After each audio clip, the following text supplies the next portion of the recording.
আসসালামু আলাইকুম প্রিয় দর্শক, চ্যানেল আই সংবাদ এখন স্টুডিও থেকে আপনাদের শুভেচ্ছা ও স্বাগত জানাচ্ছি। আর পুরো সংবাদ জুড়েই আপনাদের সঙ্গে থাকবো আমি সাইদুর রহমান। আশা করছি আপনারা আমাদের সঙ্গে থাকবেন। এখন সবার আগে শুনুন যথারীতি ফ্রেশ আটা ময়দা সুজি সংবাদ শিরোনাম। মাইনস্ট্রি স্কুলে বিমান বিধ্বস্তে আহতদের চিকিৎসা সহায়তায় ঢাকায় সিঙ্গাপুরের চিকিৎসক দল, প্রাণহানি বেড়ে 32। পরিস্থিতি মোকাবেলায় সরকার ব্যর্থ বলে প্রধান উপদেষ্টার বৈঠক শেষে রাজনৈতিক নেতাদের মন্তব্য, দলগুলোকে ঐক্যবদ্ধ থাকার তাগিদ। জাতীয় সাংবিধানিক কাউন্সিল গঠনে একমত নয় বিএনপি, ইসি গঠনে সংবিধানের ধারা সংস্কারে দলগুলো ঐকমত্য।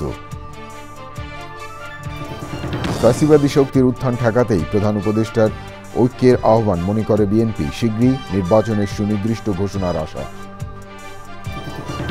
এবং নির্বাচনে বিলম্ব হলে কিছুটা জটিলতার আশঙ্কা জামায়াতে ইসলামীর, অতীতের মতো বস্তাপচা নির্বাচন মেনে না নেয়ার হুঁশিয়ারি।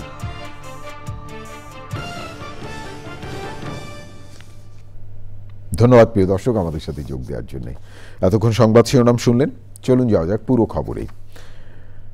আর এখনকার এই সংবাদ আয়োজন একই সঙ্গে চ্যানেলে ইউটিউব চ্যানেলে এবং চ্যানেলে ওটিটি প্ল্যাটফর্ম আইস্ক্রিনে লাইভ স্ট্রিম হচ্ছে। মাইলস্টোন দুর্ঘটনায় নিহতের সংখ্যা বেড়ে 32-এ দাঁড়িয়েছে।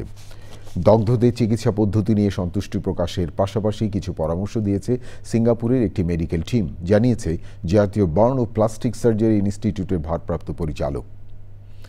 মাইলস্টোন দুর্ঘটনায় নিহতের সংখ্যা, নিহত আহত নিখোঁজ শিক্ষার্থীদের তালিকা করতে কমিটি করেছে মাইলস্টোন স্কুল অ্যান্ড কলেজ কর্তৃপক্ষ। আরও জানাচ্ছেন নাজিব বেগ। বিমান দুর্ঘটনায় হতাহতের ঘটনার দুদিন পরও অনেক অভিভাবক ও শিক্ষার্থীরা আসছেন মাইলস্টোন স্কুল অ্যান্ড কলেজের ফটকের সামনে। কোনো শিক্ষার্থী নিখোঁজ হলে স্কুলে অভিযোগ করার অনুরোধ করা হয়েছে। এছাড়া আহত, নিহত ও নিখোঁজদের প্রকৃত তালিকা করতে শিক্ষক, অভিভাবক ও শিক্ষার্থীদের সমন্বয়ে 7 সদস্যের কমিটি করেছে কলেজ কর্তৃপক্ষ।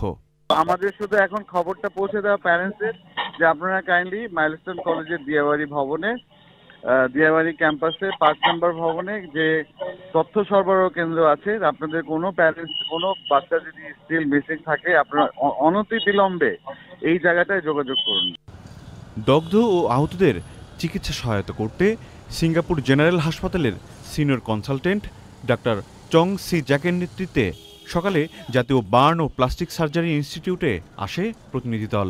পরে বার্ন ইনস্টিটিউটের চিকিৎসকদের সঙ্গে বৈঠক করেন তারা। উনি আমাদের প্রাইমারি পরিকল্পনা নিয়ে উনি যথেষ্ট আমাদের সঙ্গে একমত পোষণ করেছেন। তবে কিছু কিছু জায়গাতে উনি আমাদেরকে যেটা বলেছেন যে ম্যাস ক্যাজুয়ালিটির ওনার একটা অভিজ্ঞতা আছে তাইওয়ানে অনেক শিশুদের ক্ষেত্রে, তো উনি ওইখানে কিছু পরামর্শ আমাদের দিয়েছেন।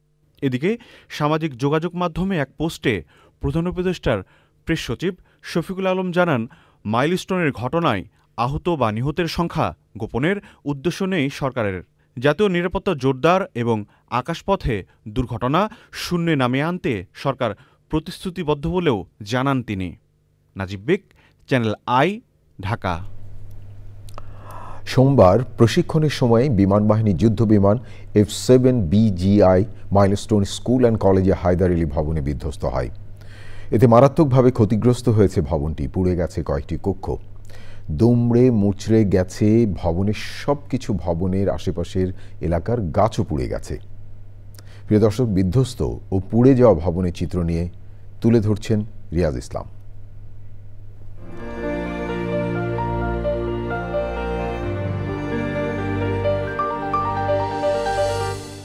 আমরা রয়েছি উত্তরার মাইলস্টোন স্কুল অ্যান্ড কলেজের হায়দার আলী ভবনে। সেখানে মূলত এদিক থেকে বিমান বাহিনীর বিমানটি এসে এখানে আছড়ে পড়ে এবং এখানে সম্পূর্ণ ধ্বংস হয়ে গিয়েছে এবং এর পাশেই ছিল 3য় শ্রেণীর ক্লাসটি এবং এই ক্লাসটি একবারে ধ্বংস হয়ে গিয়েছে। আমরা যদি দেখা যায় এখানের ফ্যানগুলো, সেই ফ্যানগুলো কিন্তু দুমড়ে মুচড়ে একবারে ভেঙে গিয়েছে এবং শিক্ষার্থীদের যেই হাতের লেখা সেটি একবারে পুড়ে গিয়েছে। আমরা দেখতে পেয়েছি তাদের ব্যবহার যে অনেক জিনিস, অর্থাৎ তাদের একটা পানির পট পেয়েছি আমরা, সুন্দর একটি পানির পট, এবং বাচ্চাদের তারা কিন্তু এরকম অনেক জিনিসই রয়েছে, তারা বাঁচার জন্য ছোটাছুটি করেছে, সেই জুতা আমরা এখানে পেয়েছি এবং এই ভবনটি আসলে ক্লাসরুমে যদি দেখাচ্ছে আসলে যুদ্ধক্ষেত্র থেকে কম কিছু না, এবং এমনটি কিন্তু পুরো জায়গায় বিভিন্ন জিনিস ছড়িয়ে আছে, পানির বোতল, ব্যবহার্য অনেক জিনিস। এবং এখানে আরও যে 3টি ক্লাসরুম রয়েছে, আমার ক্যামেরাম্যানকে দেখাতে চাই যে এখানে আরও 3টি ক্লাসরুম রয়েছে এবং সেই ক্লাসরুমগুলোতেও কিন্তু একই অবস্থা, এবং এর থেকে 50 গজ দূরে যেগুলো জিনিস রয়েছে সেগুলো অনেকটা আগুনে পুড়ে গিয়েছে।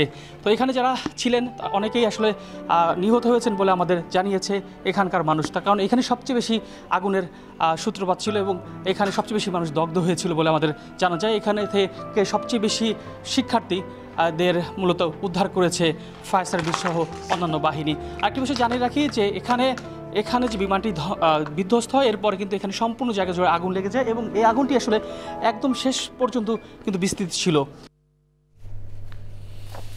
শিক্ষা উপদেষ্টা অধ্যাপক ডক্টর CR আবরার নিজ থেকে পদত্যাগ করবেন না বলে জানিয়েছেন, তবে নিয়োগকর্তা চাইলে তিনি চলে যাবেন। সচিবালয়ে সাংবাদিকদের প্রশ্নের জবাবে শিক্ষা উপদেষ্টা আরও বলেন, শিক্ষা সচিবকে সরকারের উচ্চ পর্যায় থেকে অপসারণ করা হয়েছে, এ বিষয়ে তিনি কিছু জানতেন না। বিস্তারিত জানাচ্ছেন সহকর্মী Rafiqul Bashar. Milestone school and কলেজে যুদ্ধবিমান বিধ্বস্তের মর্মান্তিক ঘটনাকে কেন্দ্র করে শিক্ষা মন্ত্রণালয়ের অপেশাদারিত্বের অভিযোগ তোলে শিক্ষার্থীরা। সচিবালয়ে বিক্ষোভ করে শিক্ষা উপদেষ্টা ও সচিবের পদত্যাগ দাবি করে তারা। পদত্যাগ করা না করার বিষয়ে সচিবালয়ে সাংবাদিকদের প্রশ্নের জবাব দেন শিক্ষা উপদেষ্টা অধ্যাপক ডক্টর চৌধুরী রফিকুল আবরার। তাকে না জানিয়েই সচিবকে অপসারণ করা হয়েছে বলে জানান তিনি।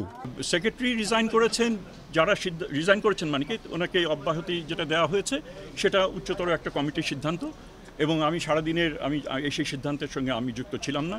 কেন দেওয়া হয়েছে সেটার উত্তর আমি দিতে পারবো না। দ্বিতীয়ত হচ্ছে, আমার চাওয়া হয়েছে, আমি নিজের থেকে করার কোনো অভিপ্রায় নেই, কারণ আমি এখানে আমার কাজের কোনো এখানে ব্যত্যয় হয়েছে বলে আমি মনে করি না। আমার তো নিয়োগকর্তাও রয়েছেন, তারাও যদি এখানে মনে করেন যে এখানে ব্যত্যয় ঘটেছিল তো আমাকে যেতে বললে আমি অবশ্যই চলে যাব। আমার কোনো এখানে আঁকড়ে ধরার, নিজেকে জাস্টিফাই করার কোনো কিছু নয়। গভীর রাতে পরীক্ষা স্থগিত করার কারণ ব্যাখ্যা করেন উপদেষ্টা। যেটা হুট করে নেওয়া যায় না এবং হুট করে নেওয়ার এখতিয়ারও কারণ নেই। ডিউ প্রসেস ফলো করে পরীক্ষা সেটা পেছানো হয়েছে, 2:30-3টা ওই সময়টা। আর এই সিদ্ধান্ত গ্রহণের ক্ষেত্রে এমন বিষয় এসেছিল যে পরীক্ষা যদি আমরা যেন নেই। শিক্ষা উপদেষ্টা বলেন, চলমান স্থগিত এইচএসসি ও সমমানের পরীক্ষার তারিখ দ্রুত সময়ে জানানো হবে। প্রশিক্ষণ বিমান উড্ডয়নের এলাকা পুনঃবিবেচনা করা উচিত বলেও মন্তব্য করেন তিনি। Rafiqul Bashar, channel I, Dhaka. উত্তরায় বিমান দুর্ঘটনায় নিহতদের পরিবারের সদস্যদের সাথে সাক্ষাৎ করেছেন জামায়াতে ইসলামের নেতারা। দুপুরে দিয়াবাড়িতে নিহত পরিবারের সদস্যদের সাথে সাক্ষাৎ করেন জামায়াতে ইসলামীর নায়েবে আমির অধ্যাপক মুজিবুর রহমান। এ সময় নিহতদের বিদেহী আত্মার মাগফিরাত এবং আহতদের দ্রুত আরোগ্য কামনায় দোয়া ও মোনাজাতে অংশ নেন জামায়াত নেতারা।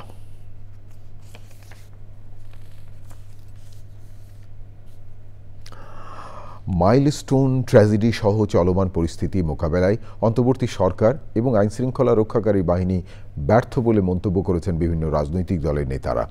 প্রধান উপদেষ্টার সঙ্গে বৈঠক শেষে সাংবাদিকদের তারা বলেন, সবকিছুর পরও রাজনৈতিক দলগুলোকে ঐক্যবদ্ধ থাকতে হবে। বিস্তারিত মির্জা ইমতিয়াজের রিপোর্টে।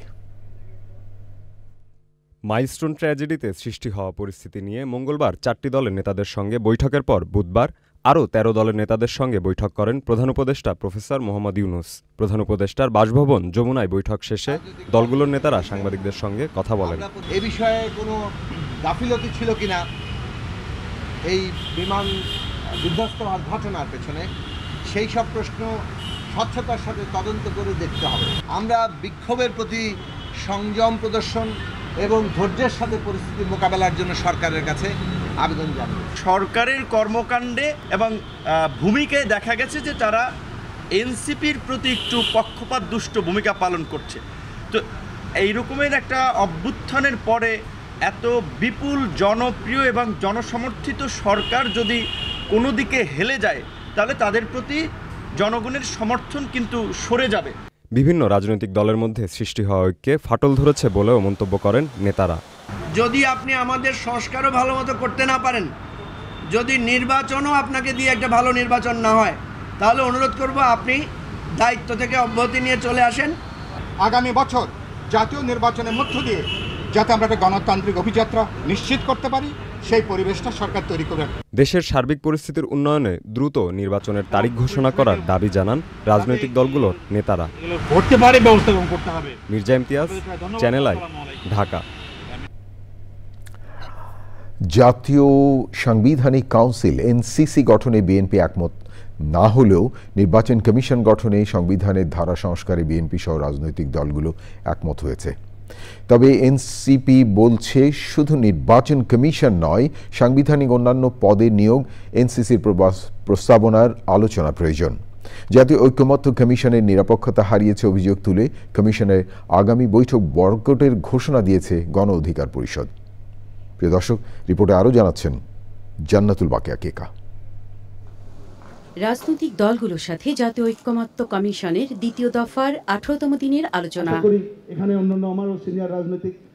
সিপিবি, বাসদ, বাংলাদেশ জাসদ সহ বাম দলগুলো মঙ্গলবার 2 উপদেষ্টা গোপালগঞ্জে গিয়ে কয়েকদিন আগে সিপিবির সভাস্থলের মঞ্চ ভাঙচুরের ঘটনাস্থল পরিদর্শন করে নিরপেক্ষতা হারানোর অভিযোগ করে।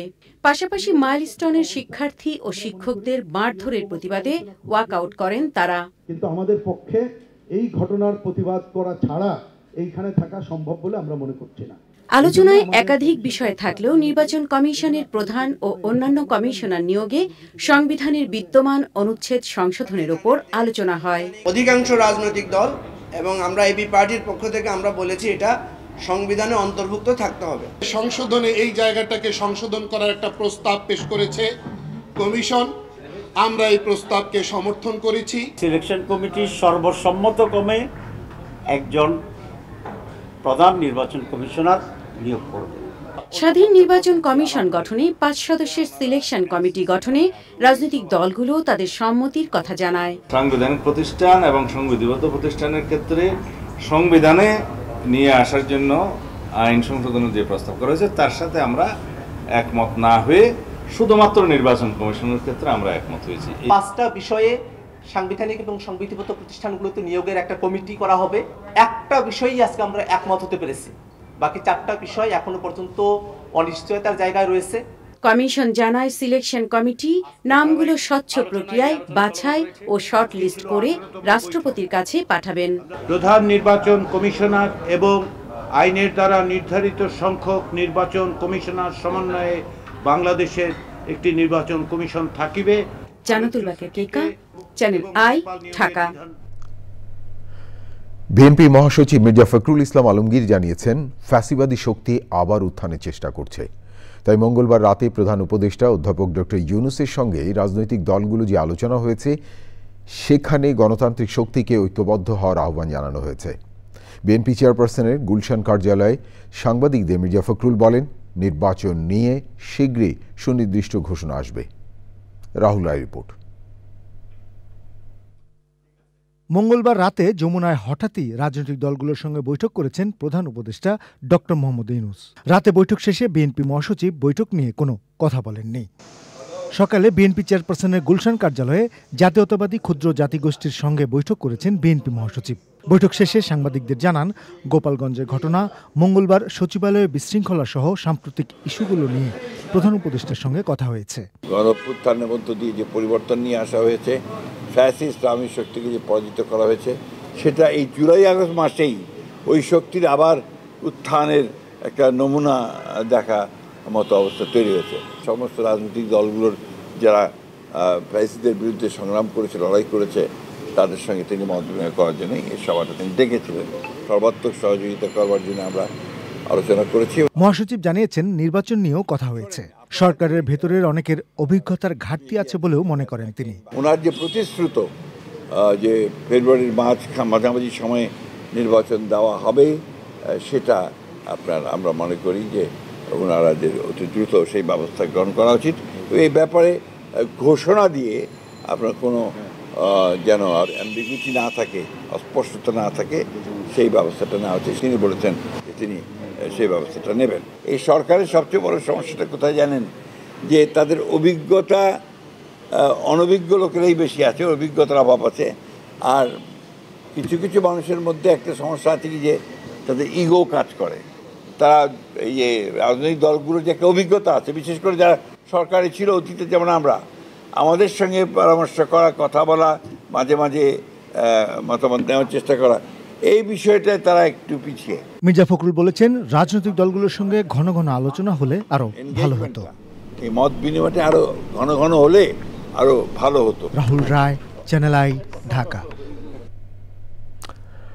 জামায়াতে ইসলামের আমির ডক্টর শফিকুর রহমান বলেছেন, নির্বাচনে বিলম্ব হলেও কিছুটা জটিলতা সৃষ্টি হতে পারে।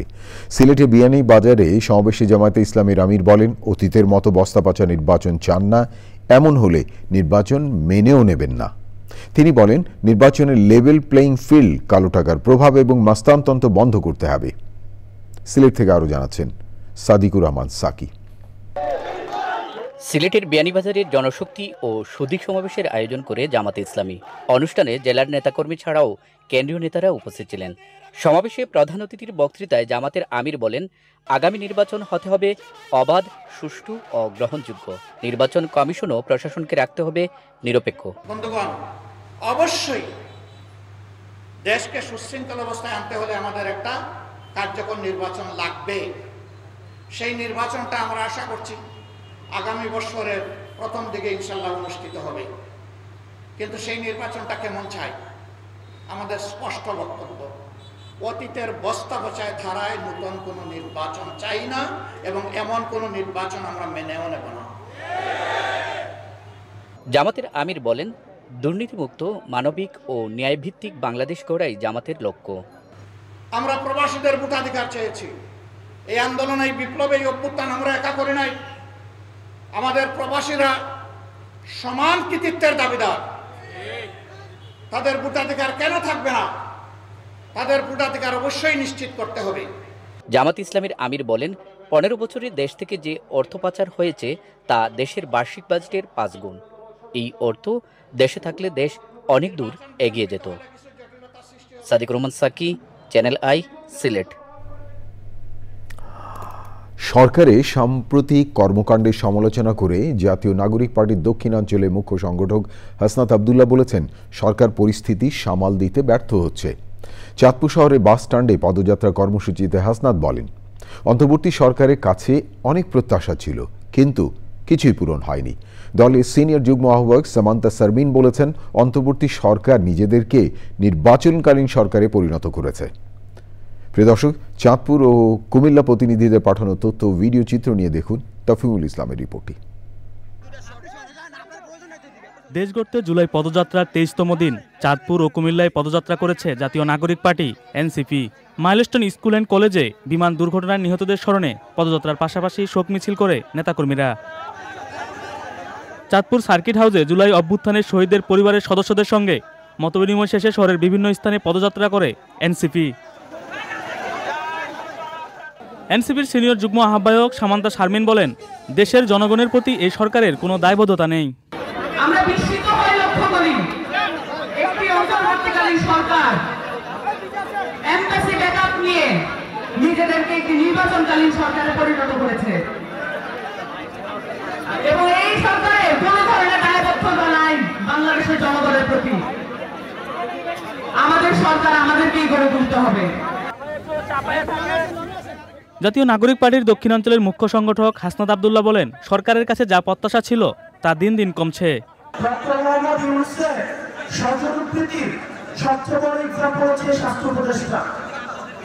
সবসময় বলে আসছি, এই স্বাস্থ্য উপদেষ্টা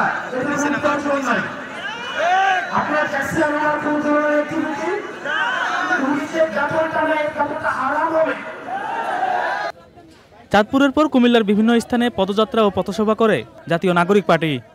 তাফহিমুল ইসলাম, চ্যানেল আই। বাঙালির অন্যতম শ্রেষ্ঠ সন্তান তাজউদ্দিন আহমেদের জন্মশতবার্ষিকীর আলোচনায় বক্তারা বলেছেন, দল ও পরিবার কেন্দ্রিক রাজনীতির কারণে তাজউদ্দিন আহমেদের দর্শন আড়ালেই থেকে গেছে। জন্মশতবার্ষিকীর অনুষ্ঠানে অনিবার্য তাজউদ্দিন বইয়ের মোড়ক উন্মোচন করা হয়। আরও জানাচ্ছেন লুৎফুর রহমান সোহাগ। বাঙালির গৌরবোজ্জ্বল মুখ, মুক্তিযুদ্ধের অন্যতম নেতা তাজউদ্দিন আহমদ। জন্মশতবার্ষিকীর অনুষ্ঠানে যুদ্ধদিনের প্রধানমন্ত্রীকে স্মরণ। বক্তারা বলেন, সামাজিক বিপ্লব না হওয়ায় তাজউদ্দিন আহমদ যে বাংলাদেশ চেয়েছিলেন তা অধরাই থেকে গেছে। এবং ভিয়েতনামের মতনই পূর্ববঙ্গ ওইভাবেই ওই রকম একটা রাষ্ট্র প্রতিষ্ঠিত করতে পারত, সেইটি ঘটেনি। সেজন্যই আমাদের ওইটা বুঝতে হবে যে সামাজিক বিপ্লব ঘটেনি বলেই তাজউদ্দিনকে আমরা স্মরণ করতে পারছি না। মুক্তিযুদ্ধের নেতৃত্বের মধ্যে তুলনা টানার বিষয়েও সতর্ক করেন আলোচকরা। সবাই একই সুরে কথা বলেছেন। আমাদের নিয়ম হলো আমরা স্মরণ করি, যখন কাউকে শ্রদ্ধা জানাই তখন তাকে আমরা সবার উপরে তুলি, এবং তার বাইরে যেটা আমাদের দেশে হয়েছে, এদেশের সুবর্ণ জয়ন্তী উদযাপিত হয়েছে স্বাধীনতার, সেখানে তাজউদ্দিনের যে বিশেষ ভূমিকা, তাজউদ্দিন কিন্তু চার জাতীয় নেতার একজন ছিলেন না, তিনি কিন্তু আমাদের সরকার প্রধান ছিলেন, তার নেতৃত্ব তারই ছিল, সেটা কিন্তু সেভাবে উল্লেখিত হয়নি। তো তার বিকল্প, তার জবাব দিতে গিয়ে আজকে আমরা এমনভাবে বলি যে তাকে তুলতে গিয়ে যে তিনি একমাত্র নেতৃত্ব দিয়েছেন, এটা কিন্তু সত্যি না। ভবিষ্যৎ বাংলাদেশ গঠনে তাজউদ্দিন আহমদের চিন্তা প্রাসঙ্গিক থাকবে আশা আলোচকদের। লুৎফর রহমান সোহাগ, চ্যানেল আই, ঢাকা। নগরের তরুণ প্রজন্মকে ছাদ কৃষির সঙ্গে যুক্ত করে তাদের কৃষি এবং প্রকৃতির সান্নিধ্যে থাকার সুযোগ তৈরি করা প্রয়োজন। এতে গ্যাজেট আসক্তি যেমন কমবে, বাড়বে খাদ্য উৎপাদনের সঙ্গে যুক্ত থাকার মানসিক প্রশান্তি। রাজধানী বনশ্রীতে ছাদ কৃষি উদ্যোক্তা শেখ আকরাম হোসেন এমনটি মনে করেন। বিস্তারিত জানাচ্ছেন শাইখ সিরাজ। ঢাকার বনশ্রীতে 2200 বর্গফুটের এই ছাদটিতে 2 ধাপে সাজানো হয়েছে কৃষির আয়োজন। সরকারি চাকরি থেকে অবসর নিয়ে উদ্যোক্তা শেখ আকরাম হোসেন কর্মব্যস্ত এবং সবুজের সান্নিধ্যে থাকার পরিকল্পনায় নিজ ভবনে করেছেন এই ছাদ কৃষি। চিন্তাটা কিভাবে আসলো যে আমি বাড়ির ছাদের উপর এরকম কৃষির আয়োজন করব? আমার বাপদাদার বাগান বাড়ি আছে, আমি বাগান প্রিয়, বাগান প্রেমী। আর দ্বিতীয় হলো প্রেরণা আপনি। এখানে যা শাকসবজি হয় এ দিয়ে তো আপনার তো হয়ে যায়, এবং উদ্বৃত্ত তো থাকে। উদ্বৃত্ত আমার আত্মীয় স্বজনকে ডিস্ট্রিবিউট করি। এই সিজনে আমার কোনো তরকারি কিনতে হয় নাই। এখন এখান থেকে শুধু পারিবারিক পুষ্টি চাহিদাই মিটছে না, নিয়মিত পরিশ্রমে দূর হচ্ছে তার শারীরিক অসুস্থতাও। সকালবেলা 2 ঘন্টা এখানে কাজ করি, আমার ব্যায়াম করা হয়ে যায়। ডায়াবেটিসের রোগী হাঁটতে হয়, আমার হার্ট অপারেশন আছে, বাইপাস। তবে তার আশঙ্কা, নগরে বেড়ে ওঠা নতুন প্রজন্ম হারাচ্ছে কৃষি এবং প্রকৃতির প্রতি টান। অনেক রিকোয়েস্ট করি যে বাবা আসো, দেখো একটা গাছে ফুল ফোটে, ফুল থেকে একটা বের হয়, তারপর আস্তে আস্তে বড় হয়, সবজি হয়, একটা ফল হয়, তোমরা একটু দেখো। কিন্তু ইন্টারেস্টেড না, তার কারণে এরা আসক্ত হয়ে গেছে মোবাইলে। ডিভাইসটা ছিল তোমার হাতে একটা গ্যাজেট, এটা কি বলো তোমরা গ্যাজেট। তুমি সারাদিন কতক্ষণ সময় এখানে কাটিয়েছো?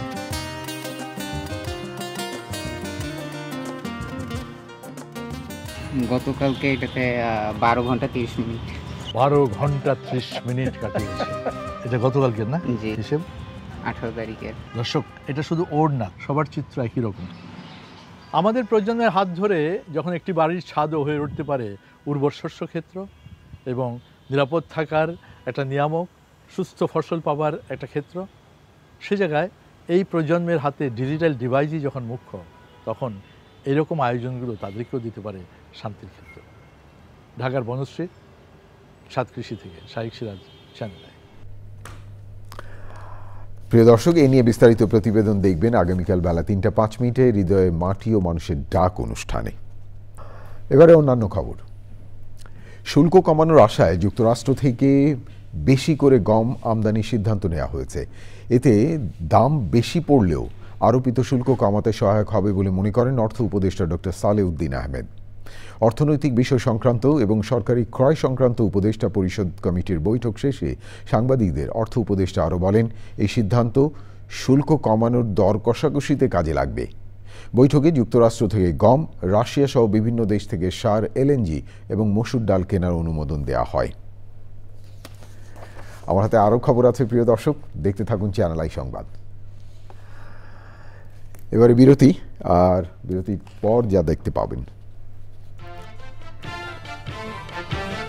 গাজায় তীব্র খাদ্য সংকটে 80 শিশুসহ 111 ফিলিস্তিনি মৃত্যু। রাষ্ট্রগুলোকে জরুরি পদক্ষেপ নিতে মানবাধিকার গোষ্ঠীর আহ্বান। যোগ দেওয়ার জন্য 31শে জুলাইয়ের মধ্যে জুলাই সনদ ঘোষণা না করলে আগামী 3রা আগস্ট সচিবালয় ঘেরাওয়ে কফিন মার্চ করবে ইনকলাব মঞ্চ। দুপুরে ঢাকা বিশ্ববিদ্যালয়ের মধুর ক্যান্টিনের সংবাদ সম্মেলনে ইনকলাব মঞ্চের নেতারা বলেন, ইতিপূর্বে জুলাই সনদ ঘোষণার লক্ষ্যে একাধিকবার সময় নিয়েও সনদ ঘোষণা না করা মূলত জুলাই অভ্যুত্থানের সাথে প্রতারণার শামিল। কফিন মার্চে প্রত্যেক উপদেষ্টার জন্য একটি করে কফিন রাখারও ঘোষণা দিয়েছে ইনকলাব মঞ্চ। এছাড়া মাইলস্টোন স্কুল এবং কলেজের দুর্ঘটনায় প্রত্যেককে পর্যাপ্ত ক্ষতিপূরণ প্রদান, আহতদের বিদেশে নিয়ে চিকিৎসা, অত্যাধুনিক আকাশ প্রতিরক্ষা এবং সামরিক খাতকে শক্তিশালী করা সহ বিভিন্ন দাবি জানিয়েছে ইনকলাব মঞ্চ। প্রিয় দর্শক, এবারে নিটোল টাটা আন্তর্জাতিক সংবাদ।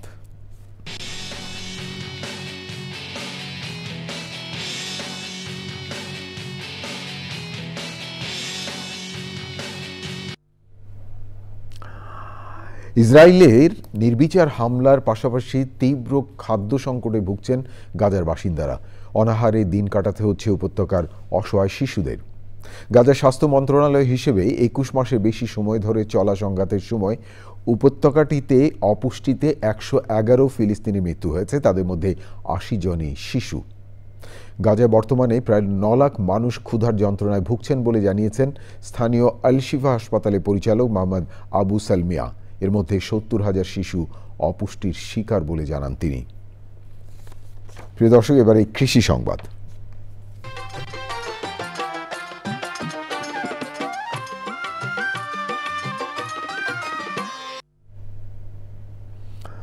মেহেরপুরে ড্রাগন ফল চাষ কৃষকদের মাঝে ব্যাপক সাড়া ফেলেছে। বাগান থেকেই পাইকাররা ড্রাগন ফল কিনে নিয়ে বিক্রি করছেন। গেল বছর গাছে টনিক ব্যবহার করা নিয়ে ব্যাপক আলোচনার পর এবছর প্রাকৃতিক উপায়ে ড্রাগন উৎপাদন করেছেন চাষিরা। প্রিয় দর্শক, মেহেরপুর থেকে গোলাম মোস্তফার রিপোর্টটি দেখুন। বাগানগুলো এখন ড্রাগন ফলে ভরপুর। বর্তমানে স্থানীয় বাজারে ড্রাগন ব্যাপক বিক্রি হচ্ছে, যা সম্পূর্ণ প্রাকৃতিক উপায়ে উৎপাদন করা। চাহিদাও বেড়েছে এই ফলের। তবে অতিরিক্ত বৃষ্টিতে ফল ছোট হওয়ার কারণে লাভ কম বলছেন চাষিরা। অতিরিক্ত বর্ষার কারণে এগুলো পচ ধরছে। হ্যাঁ, এ দেখেন অনেক ফুল কেন তো পচে গেছে। এখন আশা আছি যে সামনে বছরে যদি আল্লাহ দেয়, হ্যাঁ, বাজার যাই হোক না কেন, মানুষ তো খাওয়া ধরে গেছে। বাজারে 100 টাকা 80 টাকা বাজার পাইলে চাষিদের 2-4 টাকা হবে। জমি থেকে কীটনাশক মুক্ত ড্রাগন ফল 80 থেকে 100 টাকা কেজি দরে পেয়ে খুশি ক্রেতারা। বাজারে অবশ্য অনেকগুলো ড্রাগন পাওয়া যায়, সেখানে হয়তো কীটনাশক বিভিন্ন রকম দেওয়া থাকে, কিন্তু আমরা এখানে দেখলাম যে ডাইরেক্ট ক্ষেত থেকে আনছে এবং ফরমালিন মুক্ত। এই কারণে আমরা এখানে দাঁড়ালাম এবং দামে অনেক কম। পাইকারি ব্যবসায়ীরা জমি থেকে ড্রাগন ফল কিনে ঢাকা, চিটাগাং, সিলেট, বরিশাল সহ দেশের বিভিন্ন অঞ্চলে বিক্রি করছেন। ন্যাচারালগুলো সব থেকে ছোট মাঝারি হয়, এগুলোর দাম একটু বেশি। তা আমাদের এখনকার মানুষ বোঝে না, বড় টনিক মারা যেগুলো আছে ওগুলো কিনে খায়, ওগুলো একটু দাম কম পাওয়া যায়, আর এগুলো আমাদের বেচা কেনা একটু কম। কোনো কেমিক্যাল ছাড়া প্রাকৃতিক উপায়ে ড্রাগন উৎপাদনে বিভিন্ন পরামর্শ দিচ্ছে কৃষি বিভাগ। ড্রাগন চাষের ক্ষেত্রে অন্যান্য জায়গায় বিভিন্ন ধরনের টনিক ব্যবহার করে, তারা বিভিন্ন ফোরচিপিয়ে ব্যবহার করে। তো আমাদের কৃষকদের বলছি যে ফোরচিপিয়ে ব্যবহার না করে বা টনিক ব্যবহার না করে ন্যাচারালভাবে আবাদ করে এর মানটাকে ঠিক রাখলে যাতে ভোক্তারা ভালো জিনিস পায়। মেহেরপুর থেকে গোলাম মোস্তফা, চ্যানেল আই। এখন দেখবেন প্রকৃতি সংবাদ।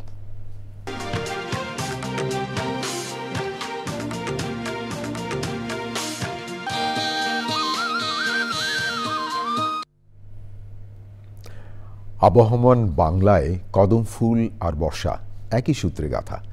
সমাজ সংস্কৃতিতেও কদমের রয়েছে সৌন্দর্য ও আবেগের বিচিত্র বন্দনা। একসময়ে গ্রাম বাংলার পরিচিত দৃশ্য কদম গাছ অস্তিত্বহীনতায় ভুগছে। পরিবেশবিদরা বলছেন এটি প্রাকৃতিক ভারসাম্যহীনতার সংকেত। প্রিয় দর্শক, হারুনুর রশিদের তথ্য ও মোহাম্মদ শমিরুজ্জামানের ভিডিও চিত্রে দেখুন সৈয়দ মাদিহ অদিতের রিপোর্টটি। এক পশলা বৃষ্টির পর প্রকৃতি যখন জেগে ওঠে স্নিগ্ধ রূপে, তখন গাছের শাখায় সাদা হলুদের মিশেলে ফুটে ওঠে সুবাসিত কদম ফুল। রবীন্দ্রনাথ থেকে জীবনানন্দ সবাই কদমকে বরণ করেছেন ভালোবাসার প্রতীক হিসেবে। গত এক দশকে ভোলায় কদম গাছের সংখ্যা কমেছে প্রায় 40%। বিশেষজ্ঞরা বলছেন কদম গাছ কমে যাওয়ার অন্যতম কারণ জলবায়ু পরিবর্তনের অভিঘাত। অতিরিক্ত তাপমাত্রা, অনিয়মিত বর্ষণ আর মাটির গুণগত মানের অবনতি কদম গাছের বৃদ্ধিতে বাধা সৃষ্টি করছে।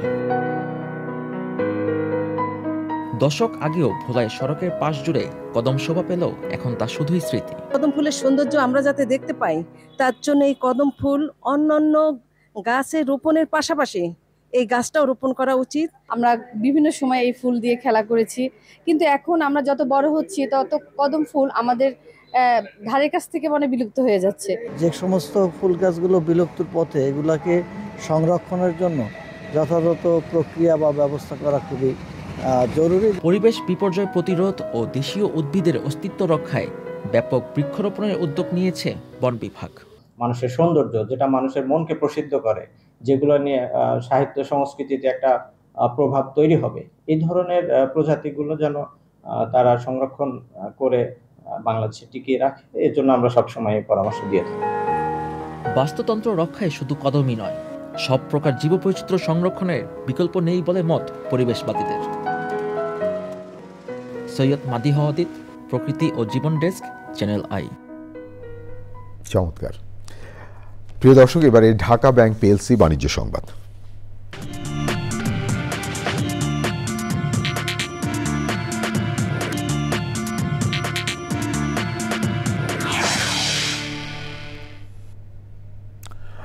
ইস্টার্ন ব্যাংকের উদ্যোগে সারা দেশের ব্যবসায়ী নারী সংগঠন চেম্বার এবং সংশ্লিষ্টদের অংশগ্রহণে নারী উদ্যোক্তা উন্নয়ন সামিট হয়েছে। ইস্টার্ন ব্যাংকের প্রধান কার্যালয়ে এই সামিট হয়। এছাড়া ইবিএল এর ফ্ল্যাগশিপ নারী উদ্যোক্তা উন্নয়ন প্রোগ্রামের দ্বিতীয় ধাপ অদিতা কার্যক্রম উদ্বোধন করা হয়। অনুষ্ঠানে ছিলেন ইবিএল এর ব্যবস্থাপনা পরিচালক আলী রেজা ইফতেখার, অতিরিক্ত ব্যবস্থাপনা পরিচালক ওসমান এরশাদ ফয়েজ, বাংলাদেশ নারী উদ্যোক্তা ফেডারেশনের প্রেসিডেন্ট রুবিনা হোসাইন, সিড ফাউন্ডেশনের প্রধান নির্বাহী মোহাম্মদ মুস্তাফিজুর রহমান সহ অন্যরা। নাটোরের বড়াই গ্রামে ট্রাক এবং মাইক্রোবাসের সংঘর্ষে 8 জন নিহত হয়েছেন। নিহতদের সবাই মাইক্রোবাসের যাত্রী ছিলেন। সকাল 10:30টার দিকে উপজেলার শ্রীরামপুর আড়াইমারি ব্রিজ এলাকায় বনপাড়া হাটিকুমরোল মহাসড়কে এই দুর্ঘটনা ঘটে।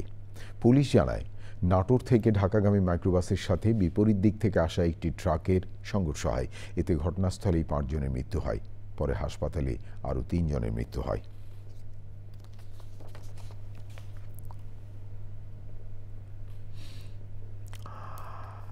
বিএনপি এনসিপি ও অন্তর্বর্তী সরকারের শত্রু নয় উল্লেখ করে বিএনপি নেতা ইঞ্জিনিয়ার ইশরাক হোসেন বলেছেন, অন্তর্বর্তী সরকার তার পাশে স্বৈরাচারের দোসরদের বসিয়ে রেখে সরকার পরিচালনা করছে। রাজধানীতে সরকারি কবি নজরুল ইসলাম ছাত্রদল আয়োজিত জুলাই অভ্যুত্থানের শহীদদের স্মরণে আলোচনা সভা এবং শহীদ পরিবারের মাঝে আর্থিক সহায়তা প্রদান অনুষ্ঠানে তিনি বলেন, পদযাত্রার নামে বিএনপির নামে বদনাম করা এনসিপির একটি এজেন্ডা। ঘুরতেছেন জেলা শহরে, ঘুরেন, সমস্যা নাই, কিন্তু ঘুরে আপনাদের ফিলোসফি নাই, আপনাদের রাজনৈতিক কোনো দর্শন নাই, রাজনৈতিক কোনো কর্মসূচি নাই, রাজনৈতিক কোনো এজেন্ডা নাই। আপনাদের এজেন্ডা একটাই, বিএনপির বদনাম করো, বিএনপি চাঁদাবাজ, বিএনপি চাঁদাবাজ। সারা দেশ এই ভাঙা রেকর্ড বাজাচ্ছেন। আমি মনে করি এই কর্মকাণ্ডের মধ্যে দিয়ে আপনাদেরকে বাংলাদেশের জনগণ ঘৃণা ভরে প্রত্যাখ্যান করেছে। আপনারা এই গণ অভ্যুত্থান, এই আন্দোলনের সোল এজেন্সি আপনাদেরকে দেয়া হয় নাই। ইঞ্জিনিয়ার ইশরাক হোসেন বিএনপি নেতা কথা বলছিলেন। সন্ত্রাস, নৈরাজ্য, চাঁদাবাজি এবং শিক্ষার্থীদের উপর হামলার প্রতিবাদে সমাবেশ করেছে চট্টগ্রাম মহানগর উত্তর ইসলামী ছাত্র শিবির। বিকেলে চট্টগ্রাম মহানগরের চকবাজার মোড়ে এই সমাবেশ হয়। সমাবেশে বক্তৃতা করেন ইসলামী ছাত্র শিবির চট্টগ্রাম মহানগর উত্তরের সভাপতি তানজির হোসেন জুয়েল, চট্টগ্রাম মহানগর দক্ষিণের সভাপতি ইব্রাহিম হোসেন রনি, খুররাম মুরাদ, গোলাম আজম, সিরাজি মানিক সহ অন্যরা। সমাবেশে সঞ্চালনা করেন মহানগর উত্তরের সেক্রেটারি মমিনুল হক মুমিন।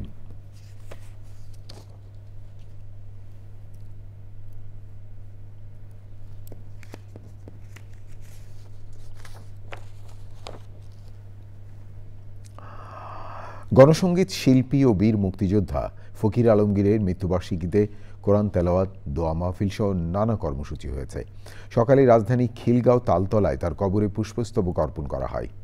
এ সময় ফকির আলমগীরের পরিবারের সদস্য, ঋষিজ শিল্পী গোষ্ঠী, সম্মিলিত সাংস্কৃতিক জোট ও বাংলাদেশ গণসংগীত সমন্বয় পরিষদ সহ বিভিন্ন সংগঠনের সদস্যরা ছিলেন।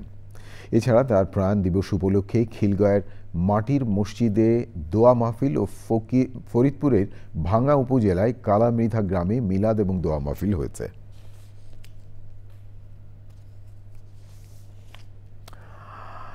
বিশেষ শিক্ষায় বৈষম্য দূরীকরণ এবং 12 দফা দাবি বাস্তবায়নে মানববন্ধন হয়েছে। রাজধানী মিরপুরে জাতীয় প্রতিবন্ধী উন্নয়ন ফাউন্ডেশন চত্বরে মানববন্ধন করে বুদ্ধি প্রতিবন্ধী বিদ্যালয়ের শিক্ষক কর্মচারীরা। তাদের দাবিগুলোর মধ্যে রয়েছে জাতীয় প্রতিবন্ধী উন্নয়ন ফাউন্ডেশন আইনের বিধিমালা ও অর্গানোগ্রাম, 74টি এমপিওভুক্ত বুদ্ধি প্রতিবন্ধী অটিস্টিক বিদ্যালয়কে অন্তর্ভুক্ত করা, শিক্ষকদের পদোন্নতি, টাইম স্কেল প্রদান, বেতন বৈষম্য দূর করা।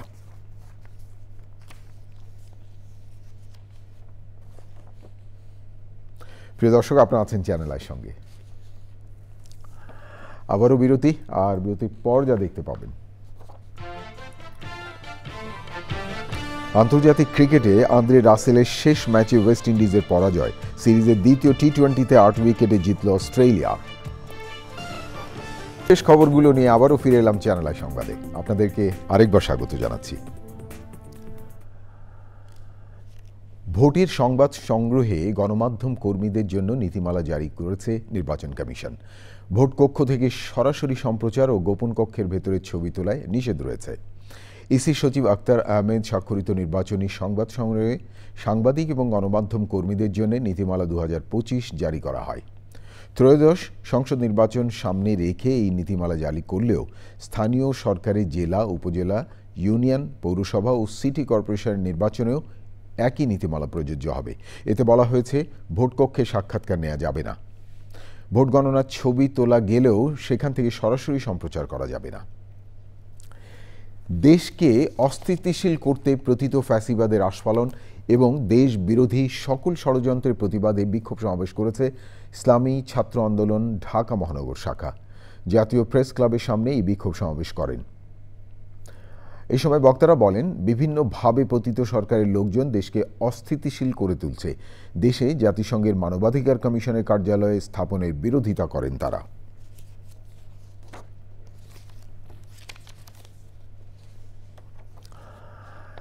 মাইলস্টোন স্কুল অ্যান্ড কলেজের বিমান দুর্ঘটনায় নিহতদের আত্মার মাগফিরাত এবং আহতদের দ্রুত সুস্থতা কামনা করে ক্যানাডার ক্যালগেরি বাইতুল মুকাররম ইসলামিক সেন্টারে বিশেষ দোয়া মাহফিল হয়েছে। Bangladesh Canada association of Calgary এই আয়োজন করে। সেই সময় অ্যাসোসিয়েশনের সভাপতি ইকবাল রহমান ও সাধারণ সম্পাদক আসিফ হোসেন সহ ক্যালগেরি প্রবাসী বাংলাদেশি কমিউনিটির সদস্যরা উপস্থিত ছিলেন। দোয়া মাহফিলে বক্তারা এ ধরনের দুর্ঘটনা যাতে আর না ঘটে সেজন্য সংশ্লিষ্ট কর্তৃপক্ষকে আরও সচেতন ও দায়িত্বশীল হওয়ার পরামর্শ দেন। একই সঙ্গে আহতদের দ্রুত সুস্থতার জন্য দোয়া করা হয়। প্রিয় দর্শক, এবারে একটি শোক সংবাদ। ময়মনসিংহের সুতিয়াখালীর ক্যাপ্টেন সালাউদ্দিন উচ্চ বিদ্যালয়ের সাবেক প্রধান শিক্ষক বীর মুক্তিযোদ্ধা মোহাম্মদ হাবিবুর রহমান মারা গেছেন। ইন্না লিল্লাহি ওয়া ইন্না ইলাইহি রাজিউন। মঙ্গলবার রাত 11টায় ময়মনসিংহ মেডিকেল কলেজ হাসপাতালে মারা যান তিনি। জোহরের পর জানাজার নামাজ শেষে তাকে ময়মনসিংহের ভাটিকাশর কবরস্থানে দাফন করা হয়েছে। 1971 সালে মুক্তিযুদ্ধ চলার সময় তিনি নেত্রকোনার ঠাকুরাকোনা ব্রিজ অপারেশন এবং নাজিরপুর যুদ্ধে বিশেষ ভূমিকা পালন করেন। মুক্তিযুদ্ধ ও মুক্তাগাছা এবং মহান আল্লাহ তাআলার বাণী ও শিক্ষা নামে দুটি বইয়ের রচয়িতা বীর মুক্তিযোদ্ধা মোহাম্মদ হাবিবুর রহমান। এই ছিল আপনাদের জন্য আমাদের সকল আয়োজন। তবে যাবার আগে ফ্রেশ আটা, ময়দা, সুজি সংবাদ শিরোনাম আরও একবার। মাইলস্টোন স্কুলে বিমান বিধ্বস্তে আহতদের চিকিৎসা সহায়তায় ঢাকায় সিঙ্গাপুরের চিকিৎসক দল, প্রাণহানি বেড়ে 32। পরিস্থিতি মোকাবেলায় সরকার ব্যর্থ বলে প্রধান উপদেষ্টার সঙ্গে বৈঠক শেষে রাজনৈতিক নেতাদের মন্তব্য, দলগুলোকে ঐক্যবদ্ধ থাকার তাগিদ।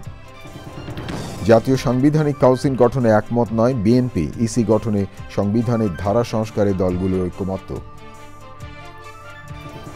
ফ্যাসিবাদী শক্তির উত্থান ঠেকাতেই প্রধান উপদেষ্টার ঐক্যের আহ্বান, মনে করে বিএনপি। শীঘ্রই নির্বাচনের সুনির্দিষ্ট ঘোষণার আশা। এবং নির্বাচন বিলম্ব হলে কিছুটা জটিলতার আশঙ্কা জামায়াতে ইসলামীর। অতীতের মতো বস্তাপচা নির্বাচন মেনে না নেওয়া হবে বলে হুঁশিয়ারি।